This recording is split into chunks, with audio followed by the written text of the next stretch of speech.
दिल्ली की कड़कड़डूमा जिला अदालत ने एक भाई बहन के बीच लंबे समय से चल रहे संपत्ति विवाद में अहम फैसला सुनाया है। अदालत ने कहा कि जनरल पावर ऑफ अटर्नी यानी जीपीए, वसीयत और अग्रीमेंट टू सेल जैसे कागज अपने आप में किसी को भी जमीन या मकान का मालिक नहीं बनाते। इन दस्तावेजों को बिक्री या ओनरशिप के ट्रांसफर यानी स्वामित्व हस्तांतरण का प्रमाण नहीं माना जाता और इनके आधार पर संपत्ति का बंटवारा भी नहीं हो सकता।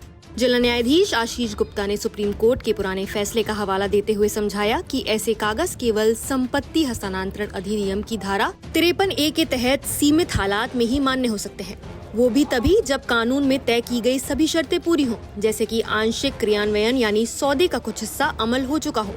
अदालत ने साफ कहा कि असली और पक्का मालिकाना हक पाने के लिए रजिस्टर्ड बिक्री विक्लेख यानी रजिस्टर्ड सेल डीड जरूरी है। आपको बता दें कि ये विवाद दिल्ली के करावल नगर गली नंबर 3 में स्थित 50 गज की एक संपत्ति से जुड़ा था। वादी शिवशंकर उपाध्याय ने दावा किया कि उन्होंने साल 2001 में अपनी बहन कुसुमा के साथ मिलकर ये संपत्ति 80,000 रुपए में खरीदी थी। उनका कहना था कि इस खरीद में उनका आधा यानी 50% हिस्सा है। उन्होंने आरोप लगाया कि उनकी बहन पूरी संपत्ति को अपने नाम से बेचने की कोशिश कर रही है, जबकि ये दोनों की साझी संपत्ति है।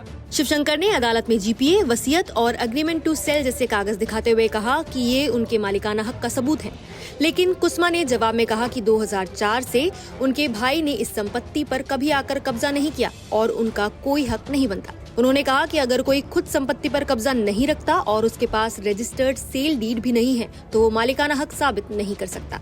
अदालत ने दोनों पक्षों के दस्तावेज और गवाहों की बातें ध्यान से सुनी। जांच के बाद अदालत को ऐसा कोई सबूत नहीं मिला जिससे ये साबित हो कि 2001 से अब तक शिवशंकर का इस संपत्ति पर कब्जा रहा हो। इसलिए अदालत ने माना कि जीपीए, वसीयत और एग्रीमेंट टू सेल के आधार पर मालिकाना हक का दावा नहीं बनता। अदालत ने वादी की याचिका खारिज कर दी और दोनों पक्षों को आदेश दिया कि वो अपने अपने मुकदमे का खर्च खुद उठाएं। इस केस से ये साफ है कि अगर आपके पास सिर्फ जीपीए, वसीयत या फिर अग्रीमेंट टू सेल है तो आप संपत्ति के पक्के मालिक नहीं कहलाएंगे। जमीन या मकान के मालिकाना हक के लिए रजिस्टर्ड बिक्री विक्लेख ही असली कानूनी सबूत है।